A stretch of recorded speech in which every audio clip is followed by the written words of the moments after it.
Okay, we're live.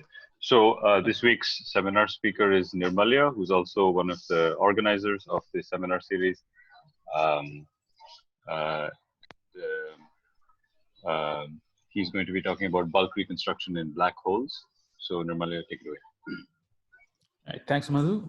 So this talk is about bulk reconstruction in black holes. And before I begin, I will ask all of you to please ask a lot of questions. Last week, there were not enough questions. So the whole point of this series is to have people ask a lot of questions without worrying. And I would like to hear a lot of questions. Okay. So bulk reconstruction in black holes, I've tried to make this talk fairly pedagogical. So some of it will be super boring to those who know this stuff. And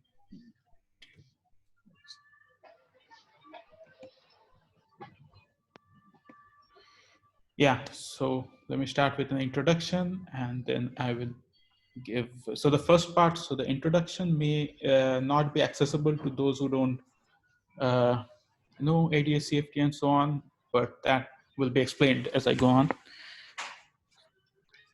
All right, so let me start with the introduction.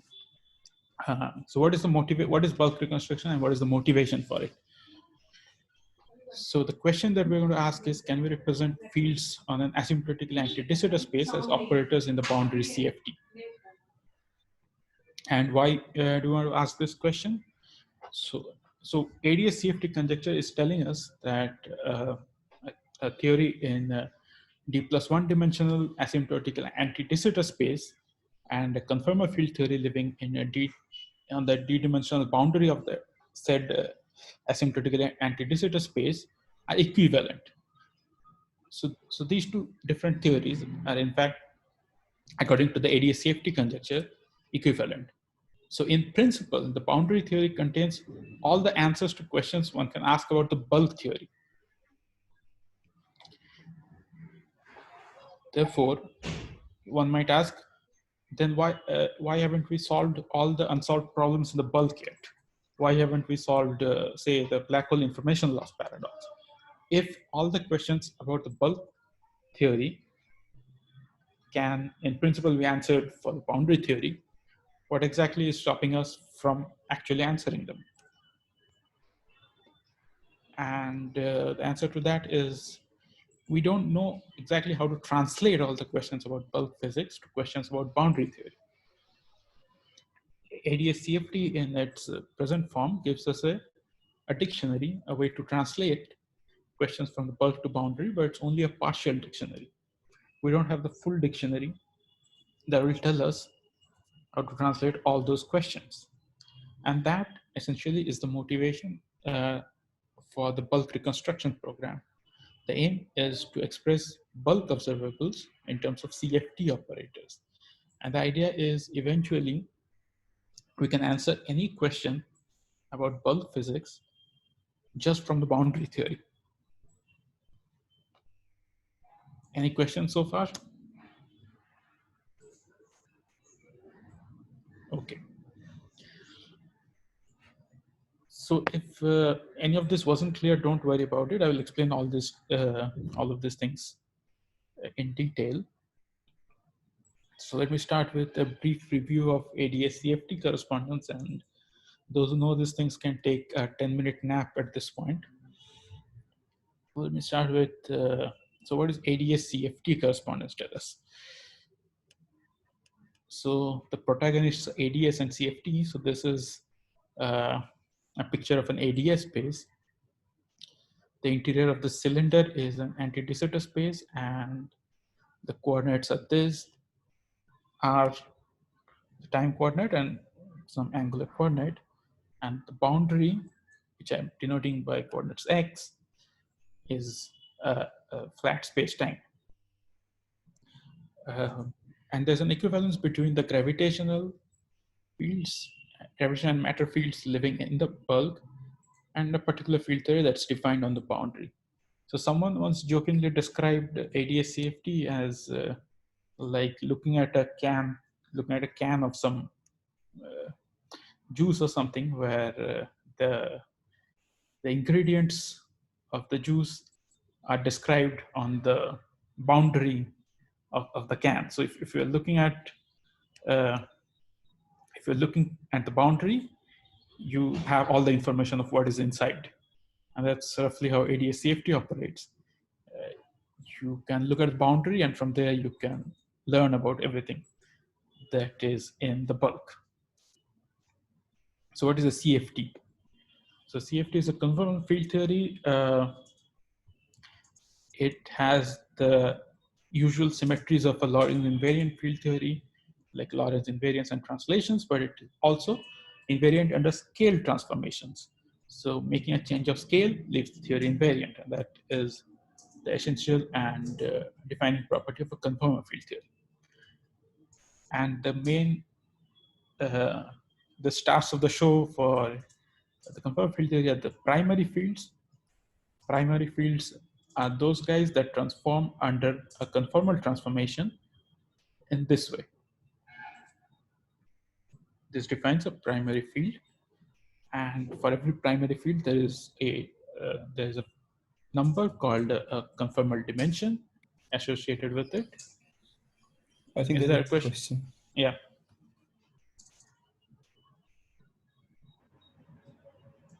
Hello, can you hear my voice? Yes. Yeah, so Nirmalya, this equivalence between the operators in the bulk and the operators on the boundary, this Yes. basically means the mapping of like Hilbert space exactly between these two, right? In quantum, if you're constructing quantum theory, and then in that sense, I mean that basically this is just matching of Hilbert spaces. I mean, yeah, I mean, in the sense of you would, I won't say that, I mean, we don't know if there's a matching of Hilbert spaces. I wouldn't say matching, but yeah, I mean, one would be looking for a unitary equivalence between the two spaces. Yes. Oh, okay. So was that the question? Yeah, I mean, yeah, basically that's what I wanted to ask. If you're constructing theory, quantum theory on a boundary, and that Yes. is giving you a description of something in the bulk. So Yes. then basically to have an effective description, that would mean that both the Hilbert spaces of a boundary and the bulk theory would would match like 100% or to some extent. So yeah, kind of. Yeah. Well, yes. The expectation would be that there's a unitary map between the two Hilbert spaces. So first, I should make the point that any two Hilbert spaces can be mapped if they have the same dimension, because you can just map basis elements to basis elements. So that's. But the key point here, if two theories have to be equivalent, there should be a unitary map between the two theories, a unitary map between the operators, but between the observable. But at this point, we don't know what the map is. Okay. Okay. Fine. Thanks. Okay. All right. So primary operators are these guys, and this is a conformal dimension. And then the 2-point and 3-point correlators of CFTs are fixed by all these symmetries. So there is something that we get from these extra symmetries, that the 2 and 3-point functions are completely fixed. So this is a 2-point function. Sorry for the typo. This should be the vacuum state. So this is the vacuum correlator between two primary operators of the same dimension, and it goes like this. Now, what is a anti-de Sitter space? It's a vacuum solution of Einstein equation, and it's given by this metric. Now, the correspondence that we'll speak about is between boundary CFT and spacetimes that are asymptotically anti-de Sitter. By asymptotically anti-de Sitter, I mean something that resembles anti-de Sitter space at large radial distances. What that means is when you go far towards the boundary, it begins to look like this cylinder. But inside, there could be a black hole or gravitational wave, some kind of curvature. Whereas you go towards the boundary, it begins to look more and more like a free anti-de Sitter space. So between those asymptotical anti-de Sitter spacetimes and between the CFT that lives on the boundary, there's a correspondence. Okay, now let's to wrap up, let's do some field theory and de Sitter space. This is going to be useful for what we'll do in the bulk reconstruction program. So let's consider a scalar field in de Sitter with mass m, and it has is given by this Klein-Gordon equation, and then we can solve the Klein-Gordon equation, and we obtain two linearly independent solutions, which differ in their behavior near the boundary. So one of them falls off as r to the power minus delta, while the other one grows as r to the power delta minus d. Here delta is this number, and d is the dimension of the spacetime. So the one that falls off is obviously the normalizable mode. And when we do quantum field theory, we look at normalizable modes. So we solve this equation, take the normalizable modes, and quantize it. And then we get this equation. So we've quantized the modes. These f's are the normalizable modes, and we have quantized them with discretion and annihilation operators. Okay. So from this, now we can obviously obtain the 2-point function for a bulk scalar field in de Sitter. And this 2-point function, because each normalizable solution falls off as r to the power minus delta, this will also fall off at r to the power minus 2 delta as we approach the boundary. So what we do here is we multiply this with r to the power 2 delta and take the limit where r1 and r2 both go to infinity, and see what survives. What is the coefficient of this guy? And that is this term. And this is exactly the 2-point function of a CFT. So what we saw here is that we obtained the CFT correlation function by starting from a field theory in ADS and taking this limit. And so this is a baby version of ADS CFT correspondence. And what the conjecture tells us, and that this is true for I have any... a question. Yes. So in the previous slide, if you go back, so here, next slide, sorry. Yes. So here you are taking this r going to infinity limit. So yes. Are you putting both the fields phi at the same r value? No, I can take it separately. And here no time variable is involved? No, time variable is, yes, it's in this x1. X1 is both t and theta, all the thetas. Okay.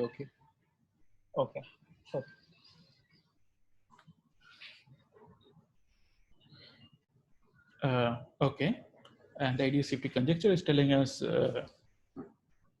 that for any fields and for any interaction, you would eventually get this correspondence. What we saw for fields in the previous slide. So take another question. Okay. Hello. Yes. Yes, I'm asking, when you are taking this r going to infinity limit, Yes. you are taking this r1 and r2 are rn simultaneously, or r1 or r2 any ordering? It does not depend on ordering. That was the previous question also. Yeah. The answer is independent of ordering. Okay.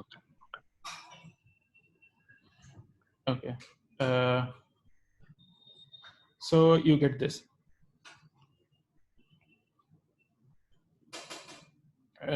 Okay. And so, sorry, I should have made this point that when we started that this delta was this quantity from the scalar field. And when we obtained the 2-point function, it was the 2-point function for a primary CFT operator whose conformal dimension is the same delta. So for a scalar field of a given mass m in a dimension d spacetime, there's a dual primary operator in the CFT, and that is the one whose conformal dimension is given by the same delta. And when we take the ADS safety dictionary, it is telling us that when you take a field, take this limit, you'll get a correlation function of that exact same dual conformal primary. And this is for the vacuum state, but this holds more generally. So a given asymptotically ADS geometry G will be dual to some state, some CFT state, psi G. And then the dictionary will be given in this way, that you take the correlator in that space-time and take the boundary limit, and what we will get is the CFT correlator sandwich between the dual state, the state that is dual to the geometry G. And so this is the ADS safety dictionary. Now I'll go into bulk reconstruction. So any questions so far? Okay. Yeah, there's a think there question is a question. from Shubhodip. Okay. Hi. So Yes. can you just tell me what primary field? So, What is the primary field? exactly. Okay.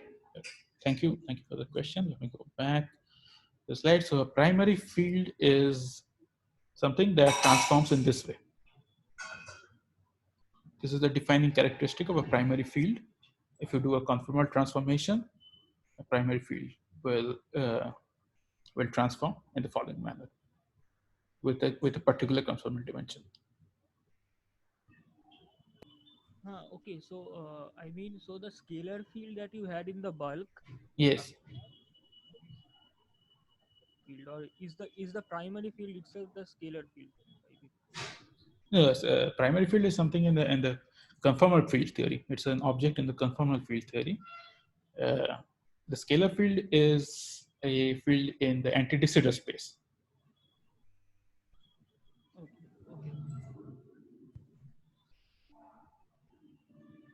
But what we saw is if you take the scalar field in anti-de Sitter space, obtain its correlation function, and take the limit, take the boundary limit, which is that you take the radial coordinate to infinity. So basically, you are pushing the scalar field correlator to the boundary. Then what you would obtain is a correlation function of a CFT primary, and that CFT primary is the one whose conformal dimension is related to the mass of the scalar field. Okay. Okay, there's a question from Anish. Anish, Okay. go ahead.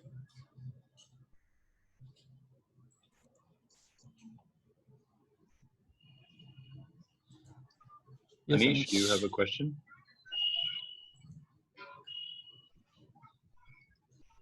Was he randomly raising hands?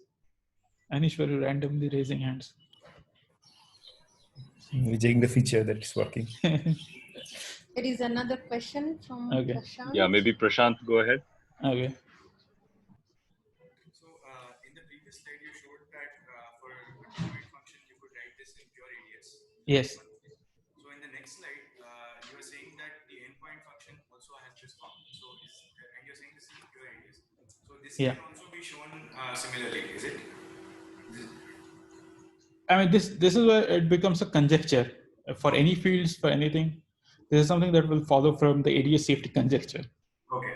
And also in the next point, you have said that you jump to now asymptotically ADS geometry. So is this also a conjecture, or? Yeah, this is part of it. The pure ADS thing can actually be shown, but when you go to asymptotically ADS, this becomes a conjecture. I see. And also, for example, if you take some particular asymptotically ADS geometry, which is not pure ADS, can you show this for 2-point functions? I mean, it will depend. We don't know what this G and psi G correspondence is generally not known. We don't know what a given asymptotically anti-de Sitter geometry will correspond to which state, and this is a diagnostic of that. If we conjecture that suppose this is the state, and then we'll try to see if the 2-point functions match. So that is one way we know that something is a dual geometry. I see. Okay, thanks.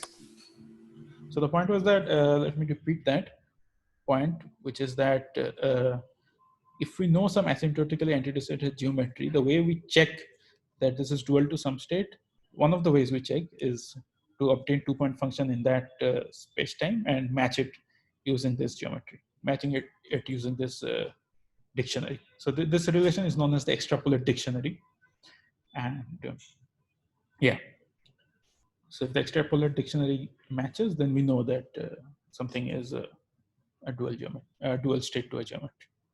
Any other questions? Yeah, there's one from Anish whose microphone isn't working. So I'll read it out.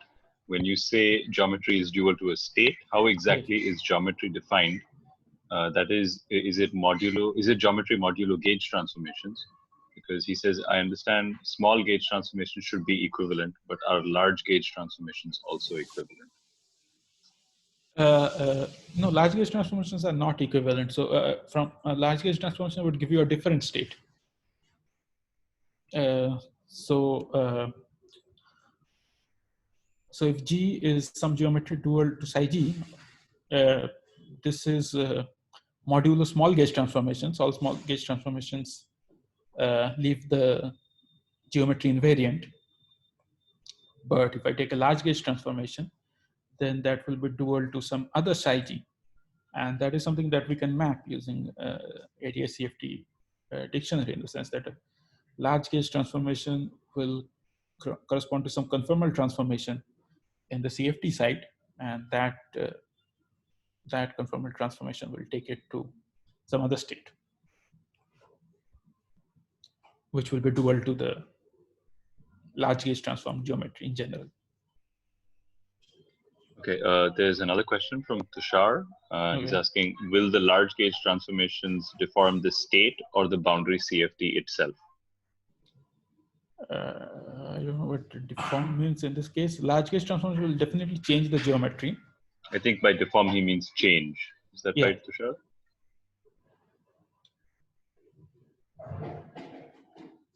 Yeah, that's right. So he's asking, will the large gauge transformation change the state or the full CFT itself? The large gauge transformation will change the state. Large gauge transformation will definitely change the state. So if I, for example, I will talk about black holes in a little bit. And then, for example, one can take a boosted black hole or a time-translated black hole and so on. And all of those are different states in the boundary. And they correspond to different operators. So it will not change the CFT, it will change the state. That's what I was saying.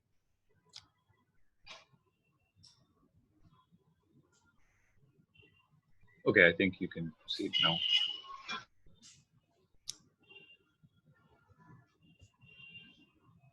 Okay. All right, let's come to the bulk reconstruction program. Okay. So again, our motivation in this seminar, the question we are asking in the seminar is, how do we describe bulk physics using the boundary? And we have seen this extrapolate dictionary here, and that is already telling us something about how to obtain bulk physics from boundary. So one can imagine some kind of a scattering experiment where you're sending some wave packet from this points x1 and x2 and collecting x3 and x4, and this is my rendering of some event, some scattering that's happening in the bulk. And then in some sense, which I will not make precise, in some sense, the result of this scattering experiment is captured by this 4-point function in the boundary. So this bulk scattering experiment is kind of described by this 4-point function. As you can see from this extrapolate dictionary, if we more precisely from this extrapolate dictionary, this boundary limit of these fields, this field correlator, is described by something in the CFT. So this dictionary can be used to predict results of scattering experiments. But we want to also know what happens as a result of the local experiment. And more precisely, we want to know a CFT description of a bulk local operator. So precisely, and this is the crux of the matter, we want a CFT operator that satisfies the following equation. On the left-hand side, you have a correlator in the bulk in some geometry, and on the right hand side, you have some CFT operator, which I'm calling phi CFT, which is also dependent on some R, which for the CFT is just a label, and X1, which are the CFT, which are the coordinates on the boundary. And that CFT operator should reproduce a bulk correlation function, all the bulk correlation functions. Once, if we can find such a CFT operator, then we can answer questions about the bulk field theory just from the boundary. So if you ask me what is some particular bulk correlation function between several points, then I'll just take this phi CFT operator, sandwich between these states, and obtain the answer purely from a CFT calculation. Is this point clear? Any questions on this point? I have a question. Yes. So you are telling that this phi CFT are the CFT operators, but you are telling those are functions of R1 as well. So those are in the bulk. Yes. But in the bulk, there may not be the theory, may not be CFT, right? Because it need not be. It has some ADS. In ADS background, it could be some quantum field theory and need not be CFT. Right. So this R, you have to treat it just as a label for this CFT operator. The CFT operators are all on the boundary, and the CFTs are functions of X, and R is some parameter. R is some parameter that enters phi CFT, which is equal to this R1. But from the CFT perspective, it's just a parameter, and we'll see how this parameter comes about as we go along. But from the CFT perspective, it is not a coordinate; it's a parameter. It's a parameter that's parameterizing these different operators. Okay, thank you. So we should just think of the phi CFT R1 X1 as the operator just living at X1, right? Not exactly. So what we'll see is that this phi CFT will be a non-local operator, and this R1 is kind of a measure of its non-locality. So it will be smeared over some radius R1, roughly speaking. The phi CFT will be a non-local operator smeared over some region R1. Okay, there's a question from Subbu. Yes. Subbu, go ahead. So Nirmal, when you say like R1 is a parameter, at any R value, it is a CFT, is it? Like the correlation function has conformal symmetry for any set of R. For any set of R, yeah. Sorry, yeah, I probably didn't understand. Yes. On the right hand side, so this R1 need not be really at the boundary for it to have conformal symmetry. Is that what you're saying? I'm saying phi CFT. These guys are operators in the CFT in the boundary, and these operators have some extra label R1. Okay. Some extra parameter R1, and that we will see is that we'll see that these operators are actually non-local operators, and they're integrated over some region, and the size of that region is R1. Roughly, that's what we'll see. And it doesn't matter what is R1 to Rn. As a function of x1 to xn, the correlator will have conformal invariance. Is that so? No, the correlator won't have conformal invariance because the bulk theory does not have conformal invariance. So these correlators won't have conformal invariance. Okay. They will exactly mimic the correlators of the bulk theory, but they will be composed of CFT operators. I see. Okay. So there's a question from Prashant as well. Yeah, I am slightly confused. Can you go back to your previous slide? Yes. So in this, you said that a geometry G is mapped to a state of the CFT. Yes. So am I to assume that, so for example, if you get pure ADS, pure ADS is mapped to the vacuum of the CFT, is it? Or Yes. Sorry, I should have said that. Yeah, pure ADS is mapped to the vacuum. Okay, so you're saying that the operators that are appearing in the second equation and the operators that are appearing in the first equation are the same. They belong to the same CFT. The state belongs to the same CFT. The state is different. Yeah. Okay. So now in the next slide, when you say this phi CFT, you're saying that these are composed of the O's of the previous slide. That is correct. Yes. Thanks. Okay. I have a question. Yes. So the correlator on the right hand side, the phi CFT, so it depends on R1 and X1, and you are saying that these are not local operators, right? This will not, yeah, these are not local operators. And is it the only reason why the full correlator on the right hand side is not conformally invariant? Yeah, but also, I mean, what we want to find are phi CFT operators which mimic these scalar fields in the bulk. So if they do that correctly, then they cannot have conformal invariance because the left-hand side of this equation does not have conformal invariance. So we are trying to construct phi CFT, which we don't know yet. We're trying to construct phi CFT, which exactly mimic this bulk scalar fields. And they will have all the transformation properties exactly like the bulk scalar fields have. So they will be invariant under bulk isometries, not conformal invariance, conformal symmetry in the boundary. And the way it will come about is, as you said, because these are non-local operators. And I think this will become clear as we see the explicit form of phi CFT. Okay, so Nirmalya, just one more question from Tushar. He's saying, is the R's on the left side of the equation going to infinity, or else won't it be a non-gauge invariant object? This is a scalar field. Sorry. No, they're not going to infinity. They're definitely in some local representation, and we will ignore diffeomorphism invariance in this because we are working at I should probably say this. We are working at large n, so gravity is switched off for the moment. So diffeomorphism invariance is not going to play a role in this. Okay, so maybe I could just make a suggestion, since a lot of people have questions about the R1 to Rn on the right-hand side of your equation. Yes.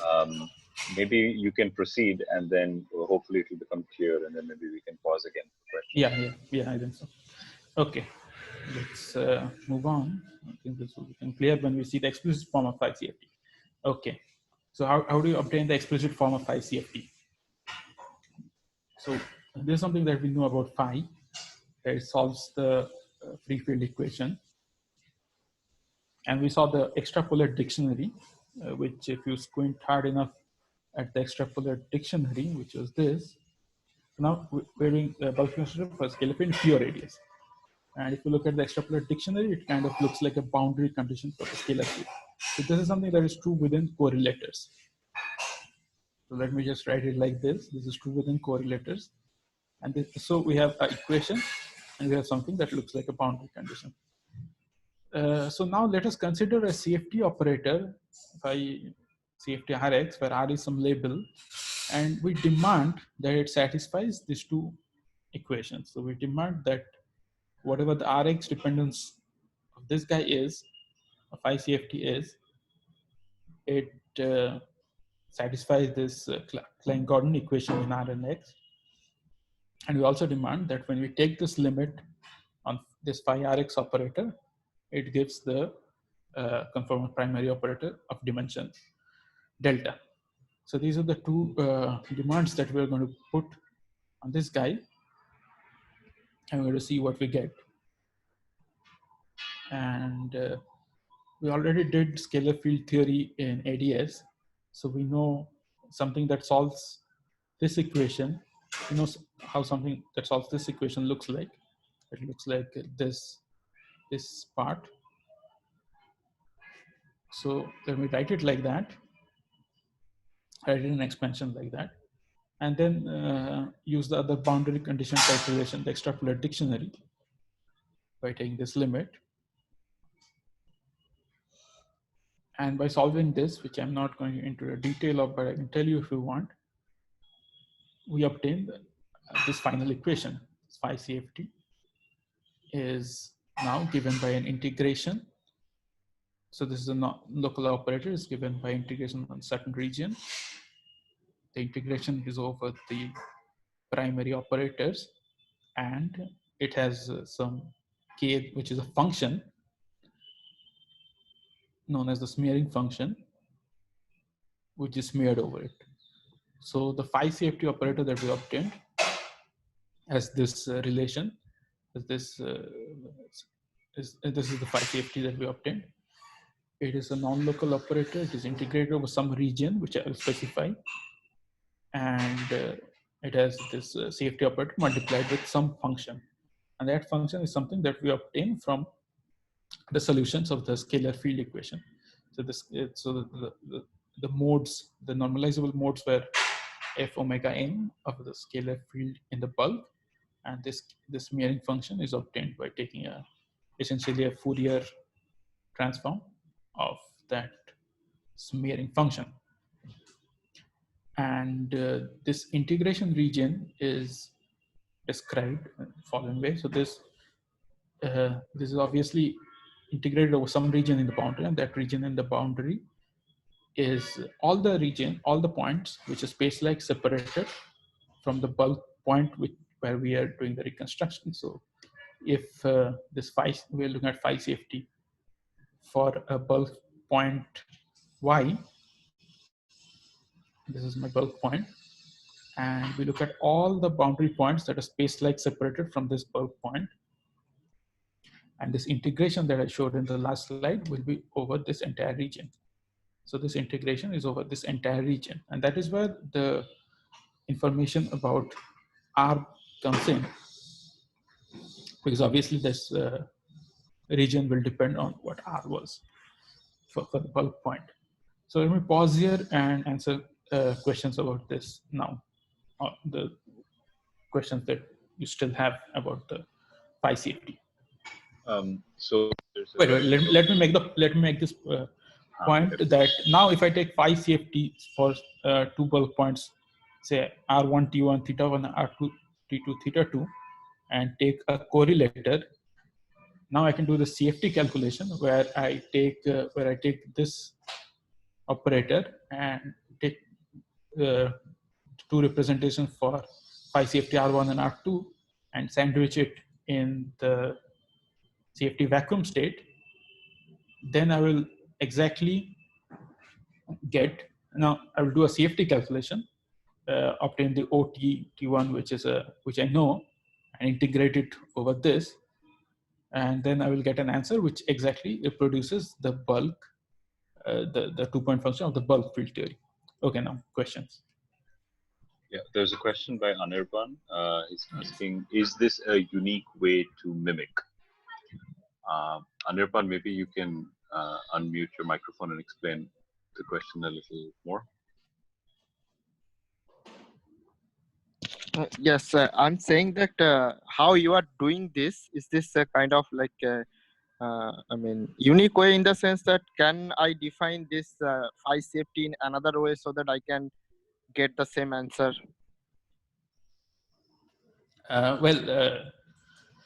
It's not unique in the sense that this K is not unique. So there's certain functions.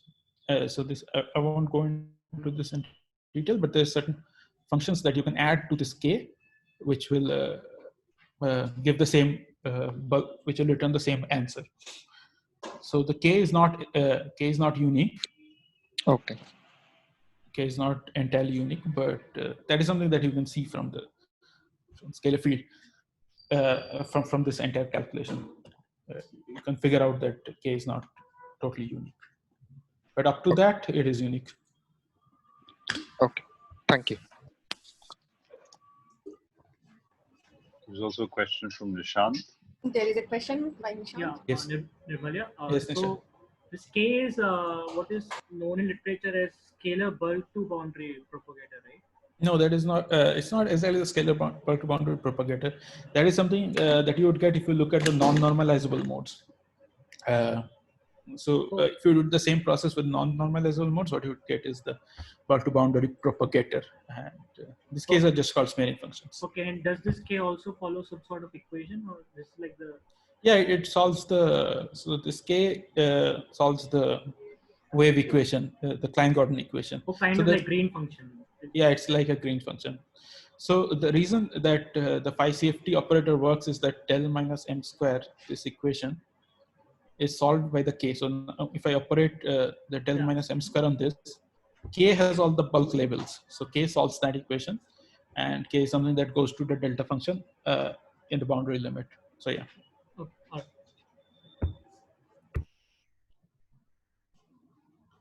Any other questions? There's a question by Devanshu. Yes.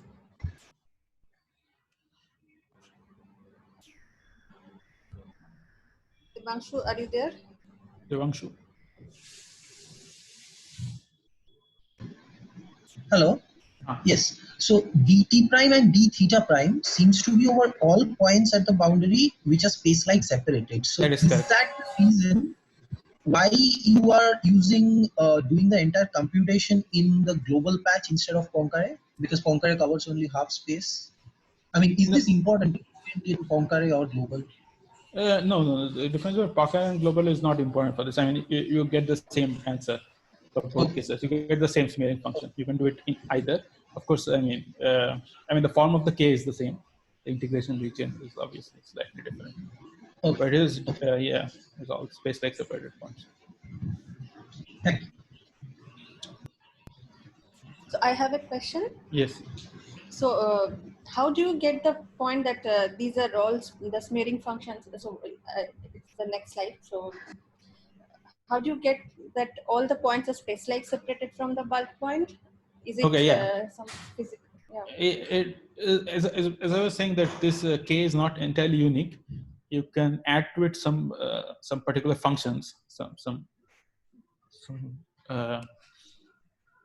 class of functions, and it turns out that by using that ambiguity in K, this is the smallest that you can make the integration region and the boundary. So it's not something that comes out directly, but if you use that fact of ambiguity in K, then you can shorten the integration region, and this is the maximum extent to which you can shorten the integration region. Okay, thanks. So I have a question. Am I audible? Yes. Yeah. So Kaju, so what I understand is this: that you have the scalar field, okay? Yes. And once you know the background geometry, you can find out what the value of the scalar field is at some point in the bulk, knowing the corresponding CFT operator. Sorry, come again. If I have a background geometry, let's say Yes. a pure radius or something, and then you have a wave equation that solves this thing, the short wave equation. If I know the CFT operator, you can reconstruct the value of the field at a particular point in the bulk. Yes. So now, if this scalar field is in some sense the scalar mode of a perturbed gravitational fluctuation or something of that sort. You can think of it. I mean, that's what you want to eventually go towards, right? No, but okay. Just a scalar field. Okay. No, but, I mean, if you want to really, what I'm confused is that the fact that you want to know all space-like separated points from a point Y. Yes. You already need to know the geometry of the space-time. Yeah, that's correct. So if your point is that do we need bulk information do we need information about the bulk to construct this? Yes. So ideally, of course, one might say that I would like to construct something from the CFT without even looking at the bulk, but that's not what's happening here. So as a first step, it appears that we so far as we know, we only know how to do this. We only know how to reconstruct using some bulk information. We don't know how to do it without using any bulk information so far. Okay. So that sort of ties with your point that gravity is switched off in some sense, and these are just like perturbative. Gravity is switched off definitely. Yeah. Okay. But thanks. I have a question. Yes. So in the you are trying to find this phi CFT which mimics the full bulk operator, but the full bulk operator, when you are going to the boundary, it has both normalizable and non-normalizable modes. But you are here constructing the phi CFT only using the normalizable modes. Are you not missing some information of non-normalizable modes? No, if I do scalar field in ADS, I'll obviously get rid of the non-normalizable modes. But in the Because bulk, if I do quantum field theory in the bulk, right. If I'm looking at all the bulk states, right, all the normalizable states, then I can construct them. For example, in free field theory, I can construct them using normalizable modes, right? I mean, yeah. So in any bulk state I want to construct, I can construct using this creation operators, which are multiplied by these normalizable modes. So my bulk Hilbert space will only see the normalizable modes, the Fock space in the bulk. Okay. Of course, non-normalizable mode had uses, but yeah. Sorry, there's a question from Anirban. He's asking, is this construction independent of space-time dimension? Yeah, it's independent. I mean, you can do it in any space-time dimension. Yes.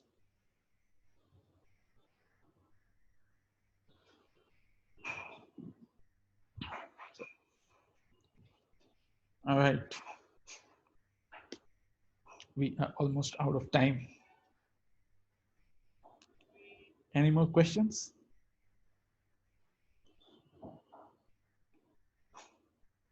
No, I think you can proceed. Okay, good. So the other way of thinking about bulk reconstruction, momentum space representation. So we saw. So this is a slightly different take on the same thing, slightly different way of putting the same story. So now instead of solving the equation directly, so let's look at these following CFT operators, which are obtained by this. So O are your primary operators, and I do the integration in the boundary and obtain these objects called O omega m's. And if you do that, sorry, this is a typo. This is again the same integration over here, not sum over m omega. This is dt integration. So then if we obtain this O omega m's, they have the same, it turns out they have the same correlation functions as creation annihilation operators sandwiched between vacuum states. That is, they are analogs of the creation annihilation operators. So, we could, by starting from this observation, we could obtain the CFT operator that reproduces the bulk field in this way. So phi CFTR, simply attach these O omega m's, which are analogs of creation annihilation operators, to your modes, to your normalizable modes in the bulk, and then what you get is guaranteed to give you the correct bulk correlators. And then the previous description of smearing function can again be obtained directly from this relation. And it is once again, this is the same thing, Fourier transform of the normalizable modes. So you understand the game is just to obtain these modes, bulk scalar modes, and then you are done with the reconstruction. So in any given different geometry also, if you can do this, it turns out you can find the bulk modes, then you can do this kind of reconstruction. Okay. So let me very briefly review what else has been done in this field.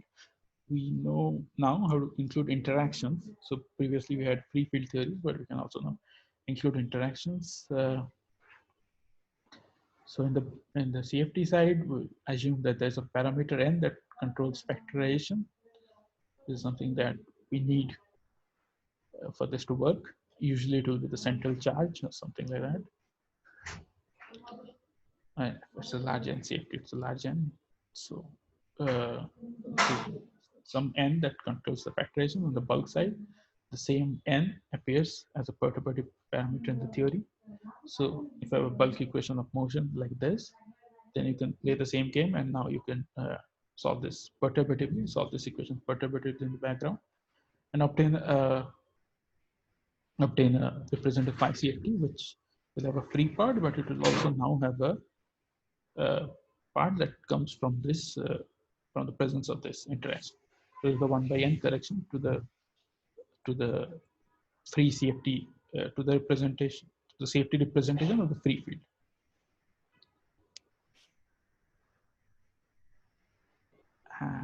And can you explain what is O of delta n?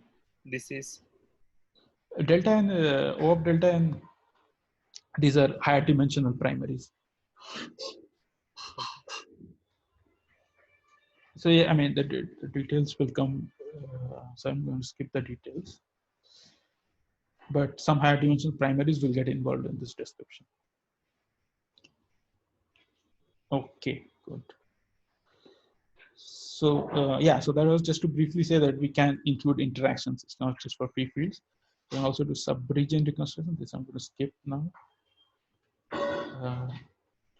So what has been the progress? Representations have been found for various kinds of fields. People have done spinor fields, Maxwell gravitational higher spin fields. There's a different way. So I think Anirban was asking about a different way of obtaining.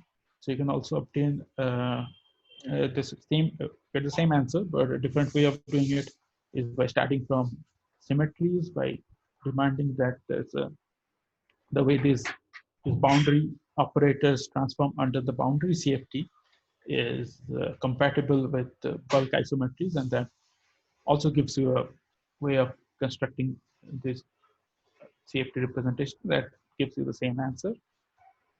And all of this is for large n limit. What happens in finite n, where we expect bulk locality to break down, is an open question. This is something we can discuss later.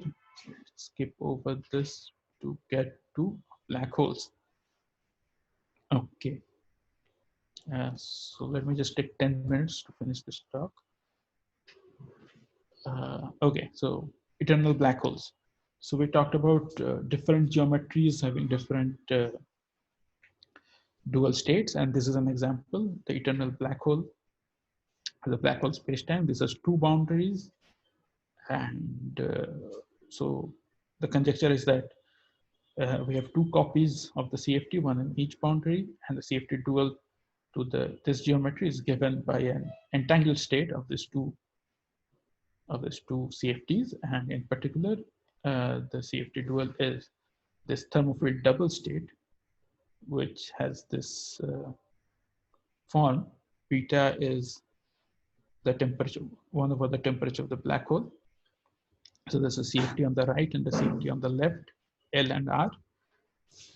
And this particular entangled state of these two CFTs is the dual to this eternal black hole geometry. And then how does bulk reconstruction work? Again, we saw the kind of momentum representation before is useful. Start with define these O omega m operators like so, and then you find out that again they have the same correlation functions as in this thermofield double state, which are the same as creation and annihilation operators would have in this state. And then we solve the wave equation. These are the different regions 1, 2, 3, 4. To solve the wave equation region 1, obtain the normalizable solution. Then this is your answer. And again, do the same thing in this region 2.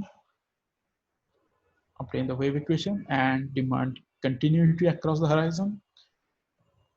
And then you get the answer. So first let us look at the big picture here. And this is a big picture. So what we do is we solve for this solve for the normalizable modes, this region first, impose the boundary condition that only normalizable solutions exist. And you get these equations, and then you can do bulk reconstruction the same way by attaching the O omega m operators to these modes. In this region 3, do the same thing. So some linear combination of these guys would be normalizable. Again, some linear combination of this guy would be normalizable. In the region 2, you don't have a normalizability condition because these modes are not going to the boundary. So you don't demand fall off at the boundary. What you demand is these guys match with these guys at the horizon, and then these guys match with these guys in the horizon. And that gives you the mode solutions here. And then again, you attach those CFT omega m's to obtain the CFT representation of this solution. So going through the steps, solve for the modes with normalizable boundary condition. Near horizon, they will behave as linear combinations of, so these are the normalizable modes. Near the horizon, they behave like a combination of ingoing and outgoing modes, something like this. Normalizable mode is a combination of ingoing and outgoing modes. And the CFT representation is obtained by taking this linear combination and replacing what you would have for a scalar field. You could write this for a scalar field with creation annihilation operators. To get the CFT representation, you simply replace the creation annihilation operators by this CFT operators. And the smearing function can obtain this. So, and this is for the region 1. For the region 2, again, as I said, obtain the mode solutions, match them at the boundary, and then you get an expression like this. Note that the degrees of freedom have doubled because here we have both modes coming in from here and modes coming in from here, and there is no further constraint. These guys have the constraint that they have to be normalizable, so only a linear combination of these guys survive. But in this case, and there's a doubling of the modes, and so the ultimate answer that you get is a sum over 2 such expressions. And this is an operator that has, this is a CFT operator that has support on both the CFT. So there's the left CFT part with some smearing function KL, and there's a right CFT part with some smearing function KR. Okay. Hello, so I have a question. Yes, yes.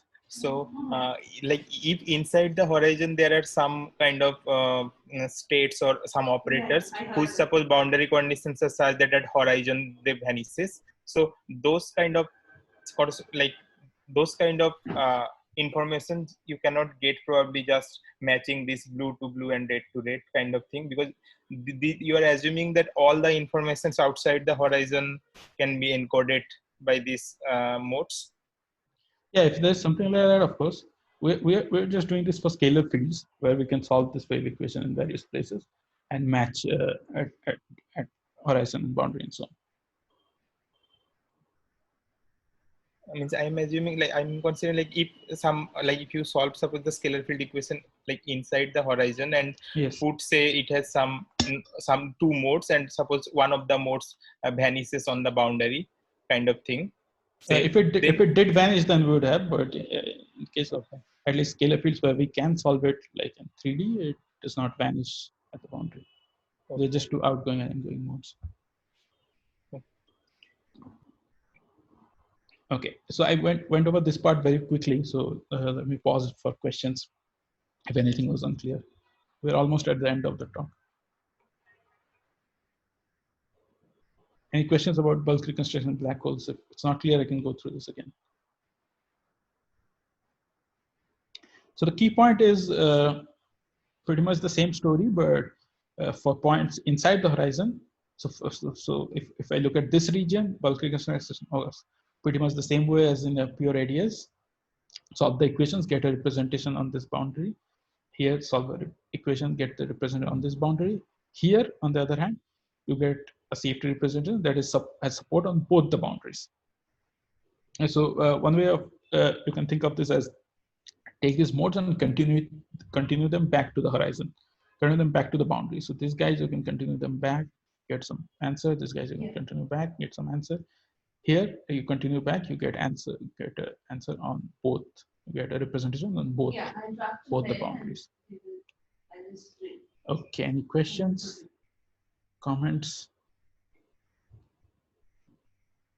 Nothing. Okay, bulk reconstruction black hole. What has been done? Yeah. Reconstruction outer region of BTZ. These guys have done it. Charged operators and so on.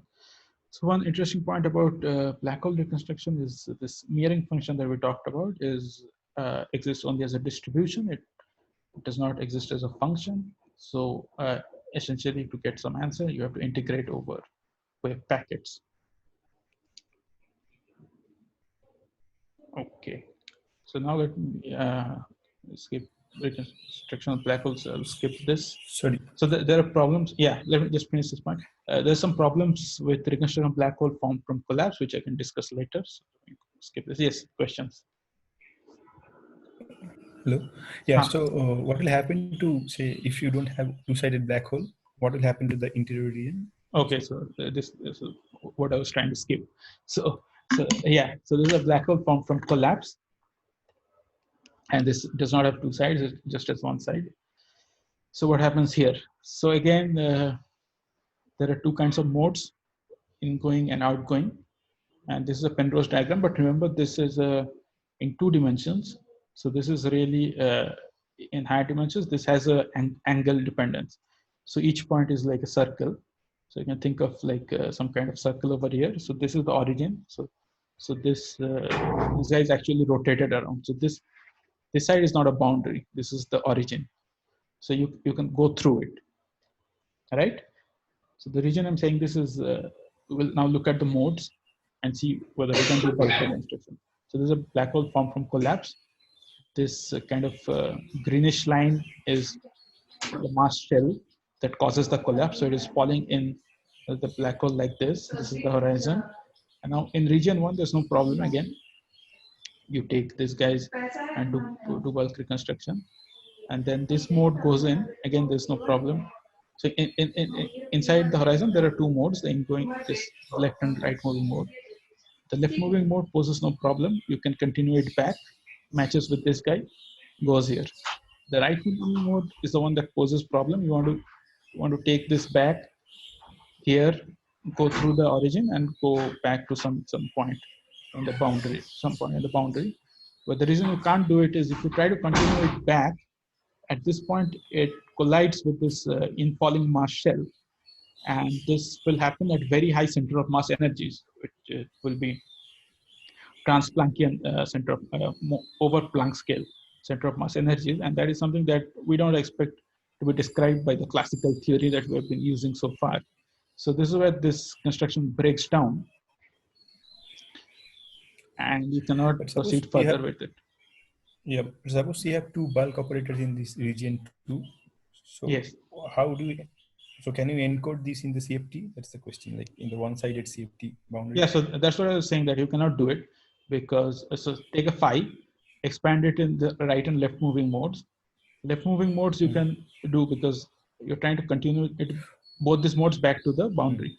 So left moving modes you can continue back because they match with this modes and they go to the boundary. This right moving left modes, you try to continue them back, then they will collide with this infalling matter. So that's where your predictability, the equations of motion break down because this is happening at very high energy. And this is where scalar usual classical field theory is breaking down. So there you lose predictivity. So you cannot continue this back. So this is where this bulk reconstruction process does not work for these one-sided black holes, at least in this way. So, but then there are these proposals of mirror operators by Papadodimas and Raju, where you construct them by hand, like you give some prescription for them, which reproduces the correct correlation functions. And it turns out that you can give you can give a prescription like that, but it does not follow from some construction. Okay. There's a question from Prashant. Yes. So, like for these right-moving modes in region 2, yes. Could you, for example, consider a massless scalar field with, say, let's say, basically a perturbation? With you just set phi to be very small, and then find the limit at the horizon, or sorry, at the mass shell. Is this possible? And if you say that the phi operators are small, like in the classical field, and you treat them as a perturbation on the ADS by the or whatever, then can you get like valid solutions across the mass shell? Well, I mean, it is expected that this, even for small things, the momentum of this collision will be very high, and it is expected that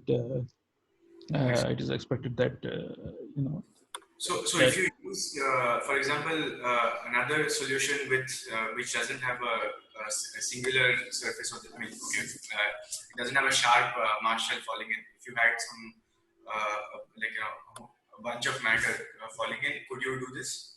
No, even if it is not a discontinuous mass shell, at this close to the horizon, you will have like very high red shifts, and you get very high blue shifts, and you get the center of mass energy will be very high.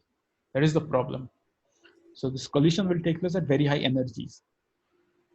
And so if we can somehow get over the Transplanckian problem, that collision does not take place at an energy that is higher than Planck scale, then we could do something. So that is not clear that we can do that. I see.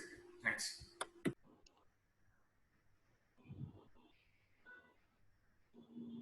Okay. So now in the last 2 minutes, let me describe some work that I've been doing with Partha Paul, who is a postdoc in CMI, and this is working doing the same thing for spinning BTZ black holes. So these are black holes which have an outer horizon and an inner horizon. This is the Penrose diagram: outer horizon, inner horizon, and we want to do this bulk reconstruction, and especially we're interested in what happens near the inner horizon. This is only for the SCP program. So as I was saying before, that the smearing function for black holes is a distribution, and you have to take some kind of wave packet. So instead of reconstructing the field, we construct some kind of wave packet. So the wave packet is constructed in this way. So this is the wave packet construction. Take the field, divide it into its high positive and negative frequencies, and smear it with some function. The details are not really important here. So, and then we do the bulk reconstruction in the same process. So what are the answers that we get? So in the region 2 outside, if this is a bulk point, its CFT representation is peaked on these 2 points. So these are the 2 points that you would get by transmitting a light ray from this point. So if you take this point, transmit 2 light rays, the 2 points it hits, the CFT representation of this bulk point will be peaked on those points. And there's some representation. The numbers are not important. This is roughly how the smearing function looks centered from each of these points. So it's a distribution that is peaked at say T0 minus R star and T0 plus R star, and each point looks like this. And this is in this kind of approximation. We're looking at high frequencies, which is why hence the peak. So this is in the region 1. In the region 2, as I said, it's supported on both the boundaries, and again, it's supported along the points where the light rays hit. And again, this is because we're looking at the high, we're looking at a high frequency smearing function, which is why it's almost hitting the exact, it's almost traveling back on the null line. So what happens near the inner horizon? This is more interesting. The smearing function peaked around 4 points. So 2 of these are the usual ones that you would expect from the null rays hitting the boundary, but there are 2 more points here and here. So this is what we got from the calculation. We got that peaked around 4 points, which is 2 of these guys and these 2 extra points. And these 2 extra points can be sort of understood if you sort of match this inner boundary with this boundary, then these 2 points can be kind of explained by shooting light rays from the point and matching with these 2 boundaries, matching the upper and lower boundaries. Then this guy will come from this boundary, this point coming from here and shooting through here, and coming from here and shooting through here will give exactly those points. So this is a way to interpret this, matching the upper and lower horizons. And yeah, so this is the result we got from for spinning BTZ. So yeah, so that's all. Thanks for listening. Any questions? All right, everyone actually gone to sleep? No, there's a question from Shubhadeep. Shubhadeep, go ahead. Yeah.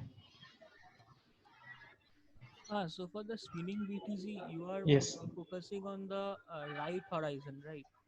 Or Yeah, I mean it's I started from the right one, but it's the same. okay. So the picture is for the right horizon, yes, but you can do it for the left horizon as well. It's not. Like mostly like in a lot of cases, like people focus on the right Cauchy horizon and they leave out the left Cauchy horizon. But for your calculation, like this is true for both of them. Okay. No, I'm just asking that what you are doing can be equally done for the left horizon as well. Yeah. Yes.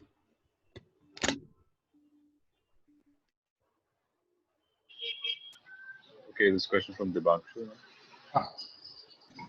Hi, can you elaborate a bit about how to compute 1 by n corrections to my correlator using within this formalism, or is there anything preventing?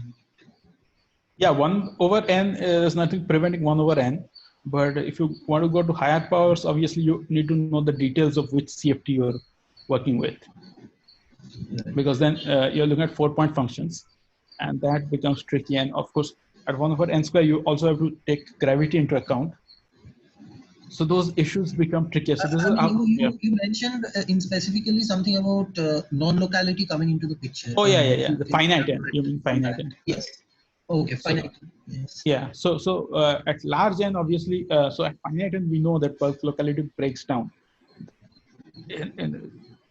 So in the sense that we know that bulk degrees of freedom scale as bulk volume of ADS, right? If we assume a local picture of fields, which is where you have a field at every point, then the number of degrees of freedom will scale as volume, right? Because there's a field at every point. There's a degree of freedom at every point.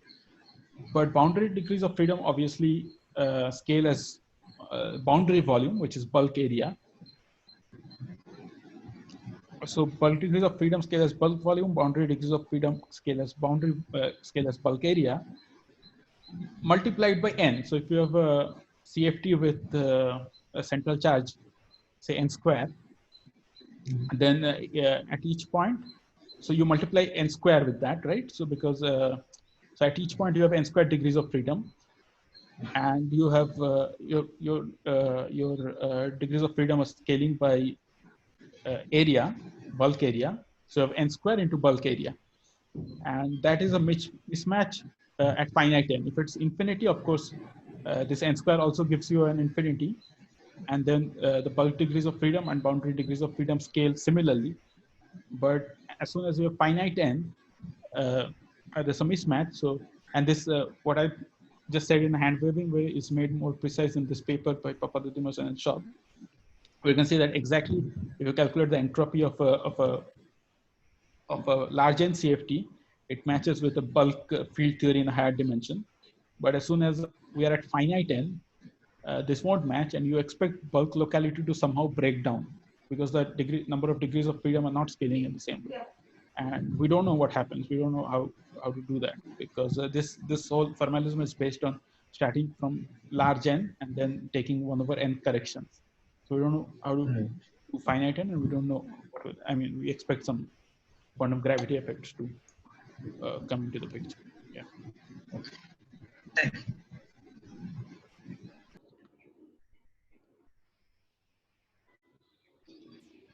Okay, are there any other questions?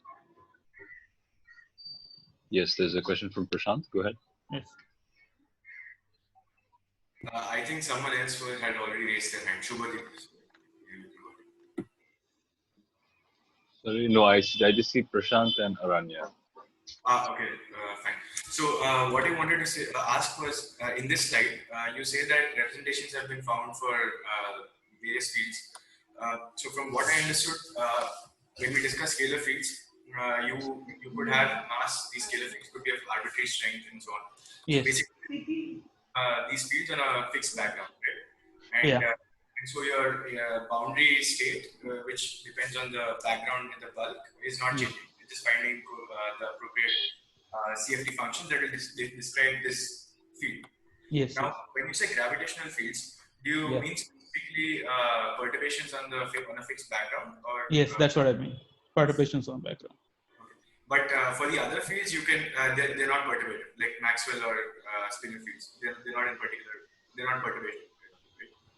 Yeah, they're not. Yeah, I mean for gravitations, of course. I mean I don't want to take into account higher gravitational effects. So I mean, if I want to do gravitation in a fixed background, obviously it has to be perturbative. That is not the case for Maxwell and so on. So that's the limitation I have to start with. And I'm doing the whole process is working in a fixed background. So would there not be some upper bound on the strength of the other fields in the spacetime, because then they would interact with gravity and then. Well, I mean, it's a 1/n perturbative calculation, and 1/n here 1/n is exactly the same as the Newton's constant. So as long as one is at 1/n, I can neglect back reaction. I see. Okay.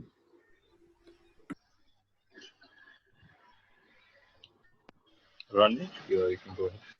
Yeah. So the 4 peaks that you get for the spinning that you mentioned. Yes. So this is typical for the inner horizon. This is for the inner horizon. I mean, people have not done this before, so this is what happens in the inner horizon was not known. So outer horizon people had done, and this 2 peaks result was known from before. And then we calculate for inner horizon. This is what we got: 4 peaks, and this 4 peaks kind of seem like they're coming. Do you have any understanding of this from the perspective of the boundary, or is it totally related to the, because it's the smearing function that you are plotting? Is it totally related to the bulk? As our understanding is totally related to the bulk in the sense. I mean, what we have is essentially that we have so at any point we have ingoing and outgoing modes, and here we have ingoing and outgoing modes which kind of parallel to this. But when we reach the inner horizon, again we have ingoing and outgoing modes which look like this, and for each left moving and right moving modes, and for each left moving and right moving mode we get a peak. So left moving and right moving modes gives these 4 peaks. That's what we are getting. Okay. Thanks.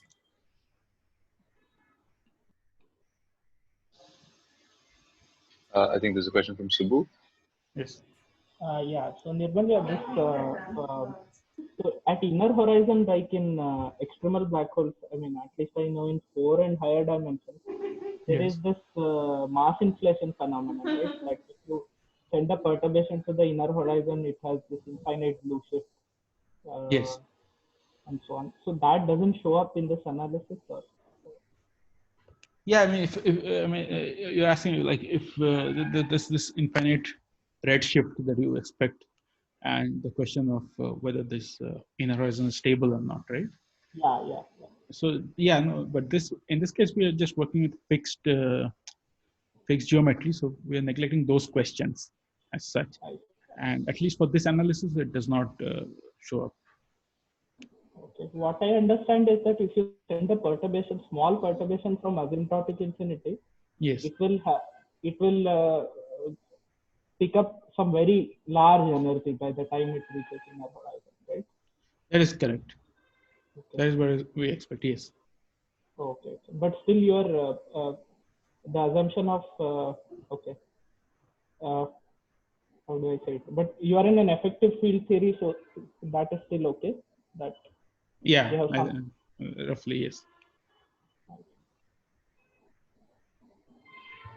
Okay, it's a good question. Yeah.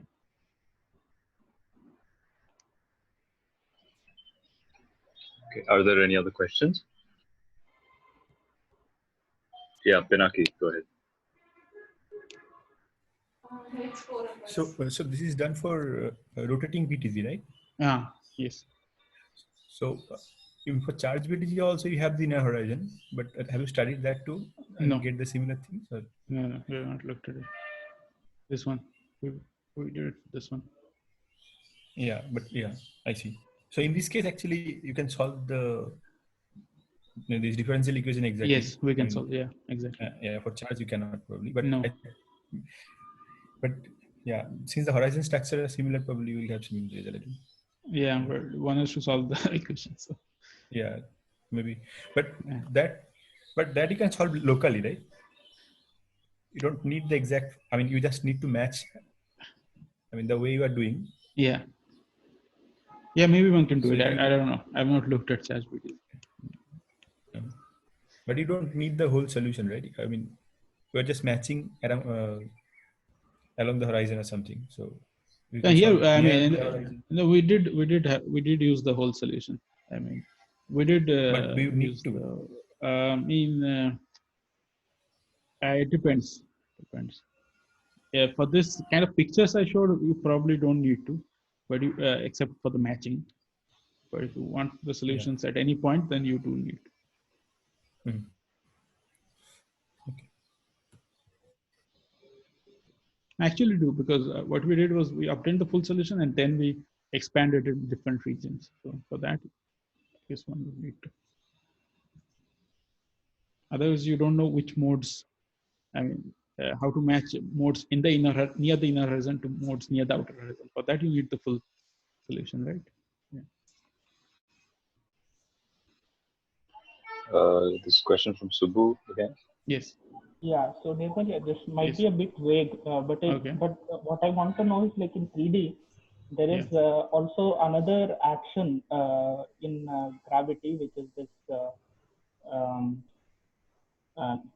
which is this Einstein-Hilbert action plus this what is it? Gravitational Chern-Simons term. Okay. And when you have that, it's a higher derivative theory, and the boundary theory was found to be log CFT. Okay. So this is called topological massive gravity and log CFT correspondence. Okay. So when you do this, so that also has BTC as a solution, and all solutions of Einstein gravity are also solutions, and so on. Nice.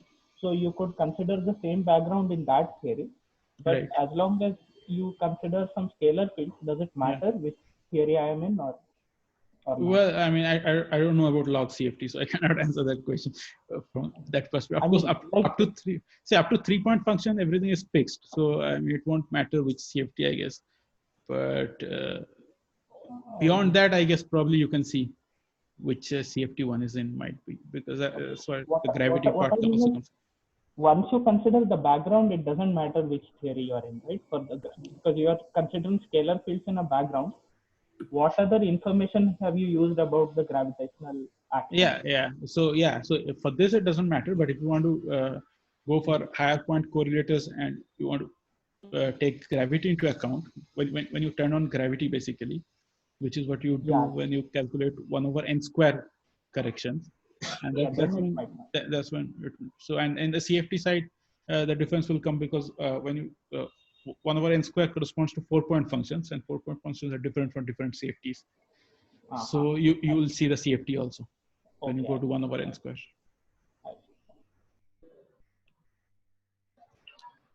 Question from Biswajit. Yes. Yes, so I want to ask the thing that, like, the current island business, what people are trying to doing. So those islands are like inside the horizons, and probably they are incorporating the late time radiation. So whether those kind of island which is sitting inside the horizons can be incorporated somehow in terms of some boundary operators, or can one relate using bulk reconstructions? Well, not that I'm aware of. No, I mean, this whole thing comes from this entanglement entropy business, but whether there's a connection with bulk reconstruction, I don't know.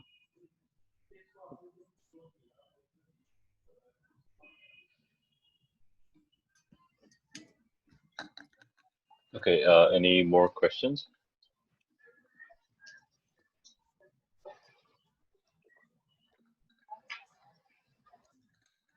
Okay, well, if there are no further questions, then let's all thank Nirmalya.